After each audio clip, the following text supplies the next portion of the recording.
What if your nation's greatest vulnerability is not a single exposed border or a neglected weapons cache, but the very complexity and interconnectedness of your modern life? Imagine an adversary who understands this, and whose true aim is not simply to destroy your cities with brute force, but to shatter your will to resist, paralyze your ability to recover, and uproot the routines that hold your society together. Picture yourself at home late at night. The world outside is silent, the city lights twinkle as usual. Then, in an instant, darkness falls. Sirens wail. In the skies above, hundreds of tiny, almost invisible drones, each one no larger than a suitcase, rise from the ground, launched from forests, fields, and even concealed vans parked in distant rural roads.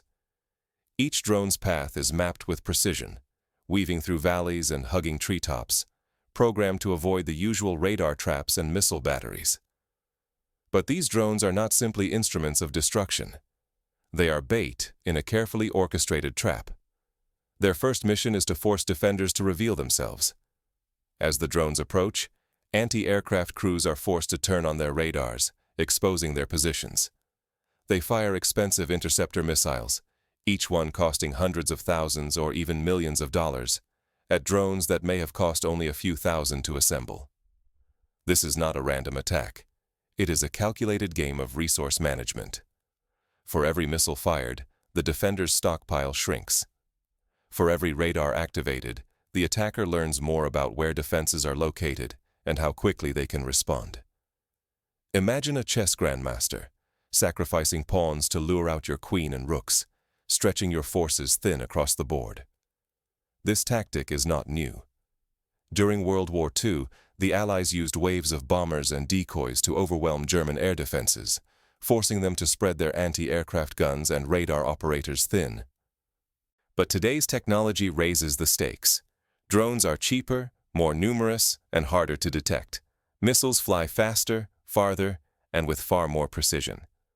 The modern version of this strategy is vastly more effective and more devastating. Suddenly, as defenders are distracted and their missile batteries begin to run low, the real danger emerges. Long-range cruise and ballistic missiles are launched from hundreds, sometimes thousands, of kilometers away. These are not simple projectiles. They are guided by satellite navigation, capable of shifting their course in flight, and able to hug the ground to avoid radar detection. Some may even separate into multiple warheads, each targeting a different point. The missiles do not arrive all at once. They are staggered, launched from different directions, at carefully calculated intervals, so that as one group nears the target, another is moments behind. This tactic is known as a saturation attack, and it is designed to overwhelm even the most sophisticated layered air defense systems. If a country has, say, 300 interceptor missiles and faces 500 incoming drones and missiles, choices must be made: what to defend, what to sacrifice. In the chaos, gaps appear. Defenders must prioritize. Should they protect the capital city, the main power plant, the railway junction, or the hospital? Inevitably, some targets are left exposed. The logic is as ruthless as it is effective.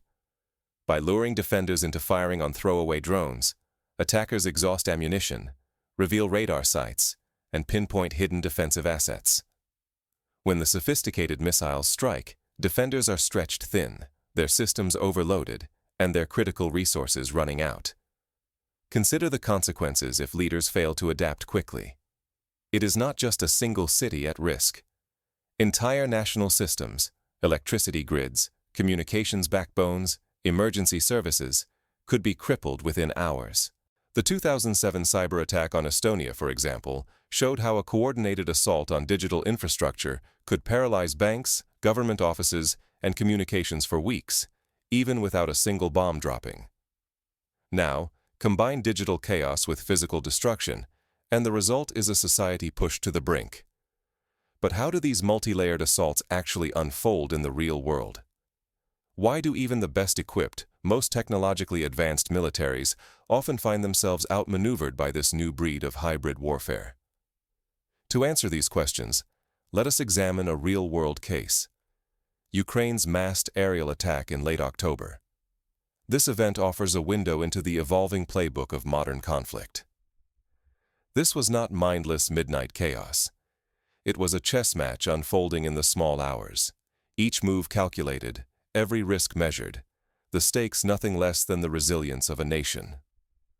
The assault stretched across Ukraine like a tightening net. Air raid sirens screamed from the country's center to its distant western borders. Attack assets launched from several directions, their timing and flight paths woven together to strain defenses to their breaking point. The first wave of the attack was composed almost entirely of drone swarms, likely Jaran class, a Russian variant of the Iranian Shahed drone. These drones crept low, skirting known air defense zones, hugging valleys and tree lines to slip beneath radar coverage. Their goal was not immediate destruction. Instead, they mapped out defensive positions, triggered costly interceptor launches, and quietly gnawed at the defenders' precious missile reserves. This tactic is reminiscent of the so-called wild weasel missions flown by the United States Air Force in Vietnam. Aircraft would deliberately provoke enemy radar sites, exposing them to attack. The difference today is scale and affordability. Hundreds of drones can be sacrificed to locate a single radar. As Ukraine's operators scrambled to respond, the tempo shifted. Precision cruise missiles, possibly air-launched by two 95 MS bombers stationed far from the front lines, followed the drones, darting through any new gaps revealed in the shield. Reports also hinted at ground-launched ballistic missiles joining the fray, their erratic arcs injecting fresh uncertainty into already overburdened defense calculations. The barrages overlapped, relentless and dense. Each volley forced the defenders to juggle dozens of fast-moving threats from multiple axes, all at once.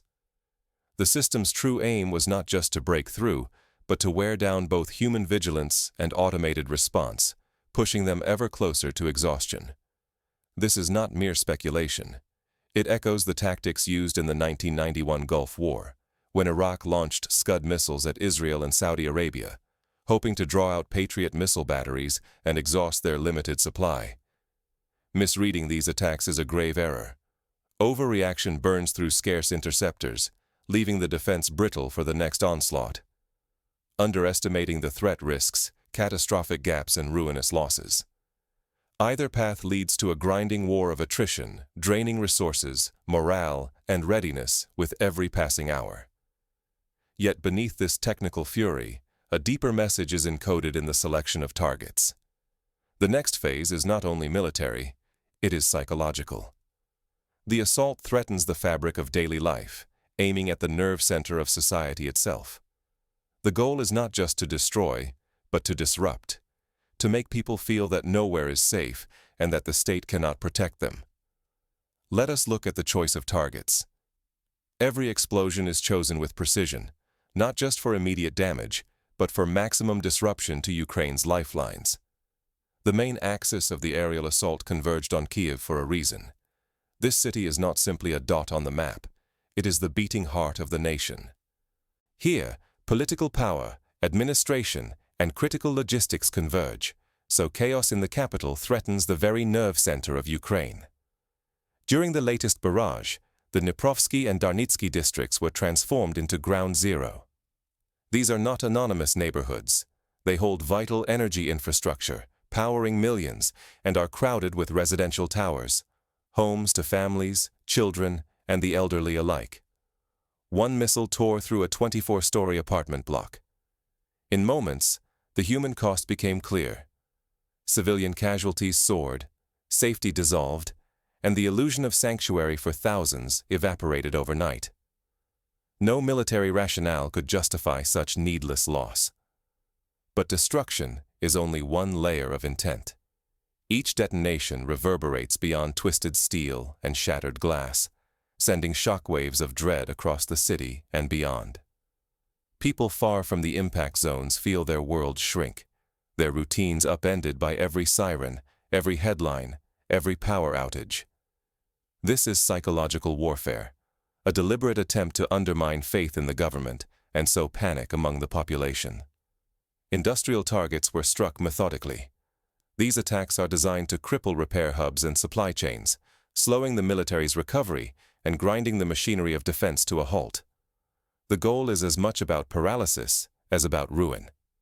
For example, a missile strike on a transformer factory in Kharkiv in 2022 halted the production of critical components for months, delaying repairs far from the immediate blast zone. The true price extends well beyond collapsed infrastructure.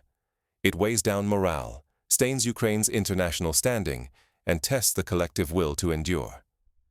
As power grids fail and lives are lost, the attackers wager that exhaustion and fear might succeed where firepower alone cannot. Remember the London Blitz of World War II. Germany's relentless bombing campaign was designed to break British morale. Instead, it steeled their resolve. But every nation's breaking point is different, and attackers are betting that modern societies are less resilient than those of the past. Yet the consequences do not stop at the blast sites. Each strike sets off a chain reaction, straining emergency systems, draining scarce resources, and gradually eroding the country's resilience long after the last plume of smoke fades. Hospitals must switch to backup generators, sometimes for days or weeks. Water treatment plants fail, leading to shortages and potential outbreaks of disease. This is hybrid warfare at its most insidious. Not just a contest of arms, but a campaign to fracture a nation from within. The next escalation would reveal just how far the attackers were willing to go. One coordinated strike, dozens of failures. The dominoes topple far faster than most can see coming. When high-voltage substations are targeted, their collapse is anything but isolated. The vast power grid fractures, slicing the country into disconnected islands. Some regions plunge into total darkness. Others experience rolling blackouts and unpredictable voltage drops. In the winter of 2022, millions of Ukrainians faced sub-zero temperatures without heat for days, a situation that would have been unthinkable in peacetime. Paralysis spreads outward. Key railway operations seize up, with more than 20 long-distance trains either stranded or indefinitely delayed. Freight and passenger traffic veers into chaos, corroding the backbone of national logistics. In the United States during Hurricane Katrina, the collapse of power and transportation networks led to catastrophic delays in aid delivery, showing how quickly chaos can spread when infrastructure fails. But the damage does not stop at disrupted transport.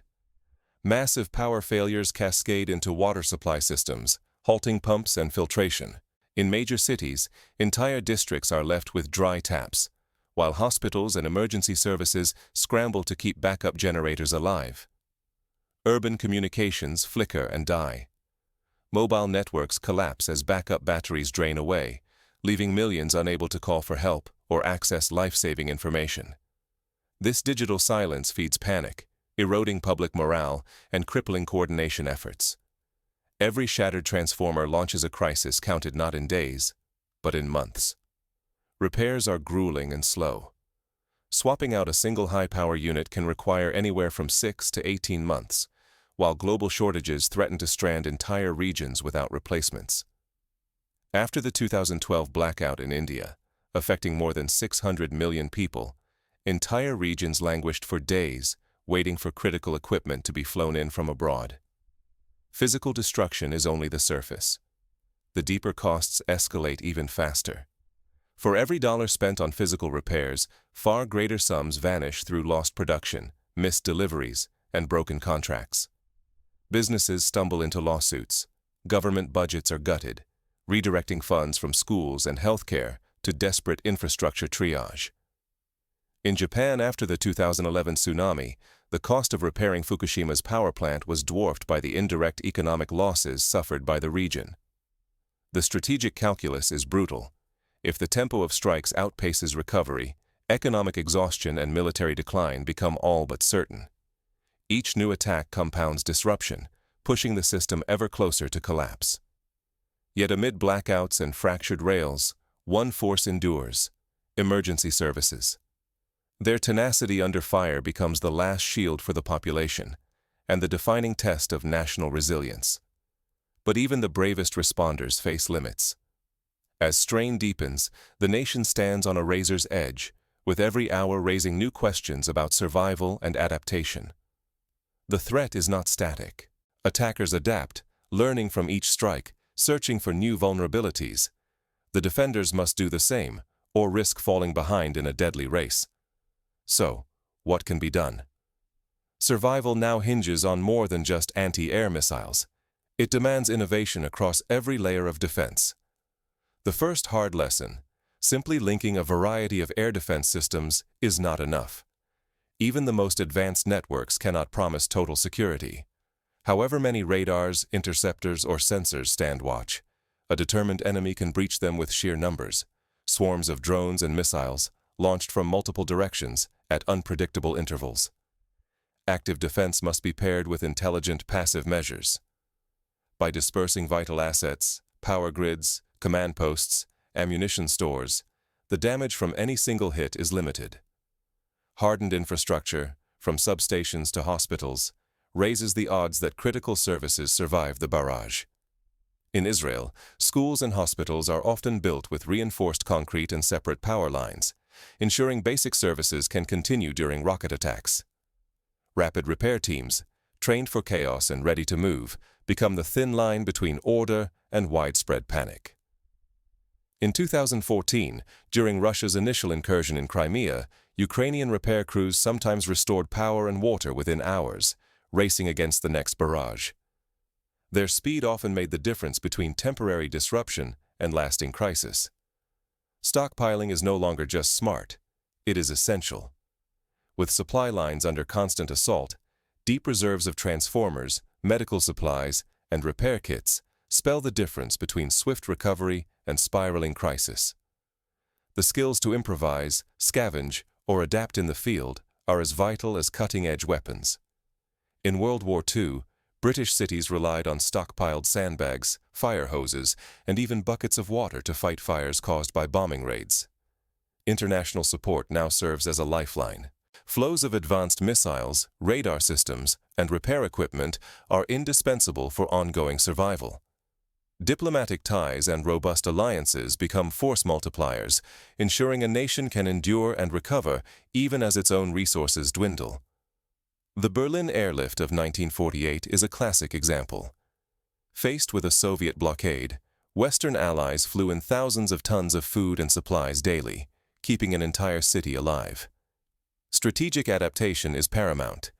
When an adversary targets from afar, defenders must consider mirror deterrence, long-range capabilities that force the enemy to defend their own heartland. The threat of counterstrike can force an attacker to divide their focus, slowing their momentum and raising the stakes for every assault. In the Cold War, the doctrine of mutually assured destruction kept both the United States and the Soviet Union from launching first strikes, knowing retaliation would be devastating. The stakes grow with each attack. Every failure to adapt increases the toll, gouging deeper wounds in infrastructure, morale, and national resolve. In this new era of hybrid warfare, resilience, the capacity to absorb and rebound, may prove a nation's most valuable shield. Israel's Iron Dome system, for example, pairs rapid response with civil defense drills and community shelters, minimizing both casualties and panic. But how can a country prepare its citizens for such relentless, borderless war? The answer lies in both policy and culture. Governments must invest in public education, how to respond to air raid sirens, where to find emergency shelters, what supplies to keep at home. In Japan, earthquake drills are a routine part of life, and this culture of readiness saves thousands of lives every year. Communities, too, have a role. Neighborhood watch groups can double as local emergency coordinators. Schools can teach basic first aid and crisis management. Businesses must have backup plans for power and communications outages. The idea is to build a society where resilience is second nature, where every citizen knows their part in the wider defense. Modern war is no longer waged only on distant front lines. It is everywhere, all at once. The massive aerial assault on Ukraine between the 21st and 22nd of October is a chilling warning. Hybrid warfare now targets entire societies, not just soldiers. These orchestrated attacks are relentless, calculated, and designed to break a nation from within. Victory is no longer measured by territory seized or columns of tanks destroyed. Instead, The new objective is to overload defenses, drain resources, and turn daily life into a battlefield of anxiety and dread. Strikes on critical infrastructure and crowded cities send a clear signal. No one is out of reach, and every community could be next. The arsenal of hybrid war is as varied as it is lethal. Swarms of drones, cheap, plentiful, and hard to intercept, force defenders to expose themselves and waste costly interceptors on disposable threats. Moments later, sophisticated cruise and ballistic missiles arrive from unexpected angles, overwhelming air defenses and sowing chaos. Each wave is designed not simply to destroy, but to stretch defenders to the breaking point. Yet the psychological damage can be even more devastating than the physical. Every strike that finds its mark, every civilian life lost, chips away at a society's confidence and unity. In Kyiv, the aftermath meant more than shattered buildings. It meant shattered trust. The message is unmistakable. Nowhere is truly safe. This is not just war. It is a systematic campaign to induce confusion, fear, and a sense of helplessness.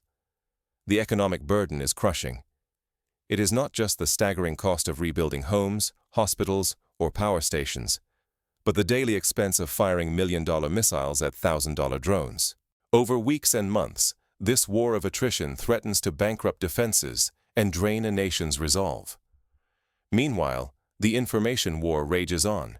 Each casualty, each ruined structure, becomes ammunition for propaganda, shaping perceptions far beyond the battlefield.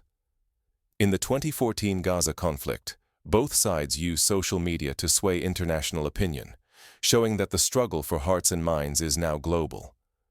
To ignore these lessons is to court disaster. Ukraine's ordeal stands as a stark warning. Hybrid attacks bypass borders, and no society is immune. The next target could be your hospitals, your power grids, your sense of normalcy itself.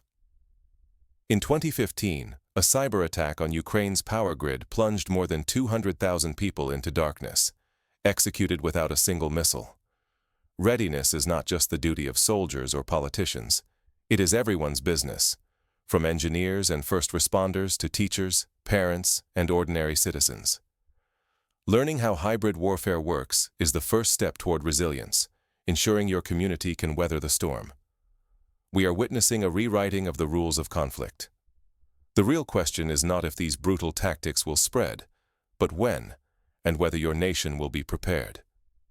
The future of defense is not just about more missiles or stronger bunkers. It is about building societies that can bend without breaking, adapt without panicking, and recover faster than the next wave of attack.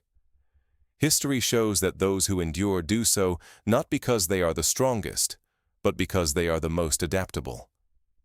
In the end, the greatest weapon may be the quiet determination of ordinary people, armed with knowledge, united in purpose, and unwilling to surrender their way of life. The challenge is clear. The threats are real. The tools to survive are within reach. The only question is, will we learn these lessons in time, or will we be left in the dark, wondering how everything changed overnight?